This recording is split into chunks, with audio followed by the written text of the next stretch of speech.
YouTube, which is owned by Google, is a private company. Can't they do anything they want? The answer is yes and no. Yes, if they are a publisher. No, if they are a public forum. So what's the difference? This gets right to the nub of the matter. A publisher chooses the content that resides on its site. The New York Times is a perfect example. You can't write a story and just expect the New York Times to publish it. The Times chooses what appears on its pages or website.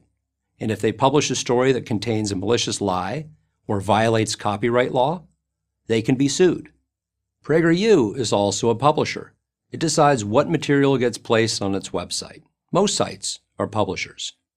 In contrast, a public forum, which can be a physical location like the classic town square or a shopping mall, or a virtual location like a website, is a place that must allow individuals and organizations to exercise their free speech rights. YouTube is an example of a public forum. In fact, YouTube describes itself as a public forum. You make a video, YouTube hosts it, and anyone with an internet connection can watch it. Facebook is also a public forum, and so is Twitter. Here's why this is so important.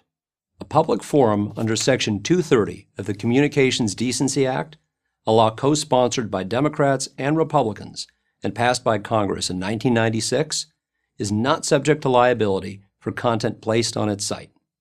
If someone posts a video about how to build a bomb or writes a threatening comment, the public forum website cannot be held legally responsible for that content. That's a good thing. It gives YouTube and other public forums the chance to host a wide variety of material, from nature videos to political diatribes, without fear of being sued. And it worked. And then it didn't. A few years ago, the social media giants, Google, Facebook, YouTube, and Twitter, started to behave not like public forums, but like publishers.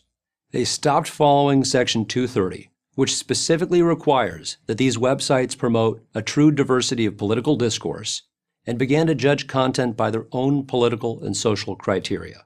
In other words, the social media giants want it both ways. They want the protections of a public forum and the editorial control of a publisher. We're fine if they're a publisher, and we're fine if they're a public forum. They just can't be both.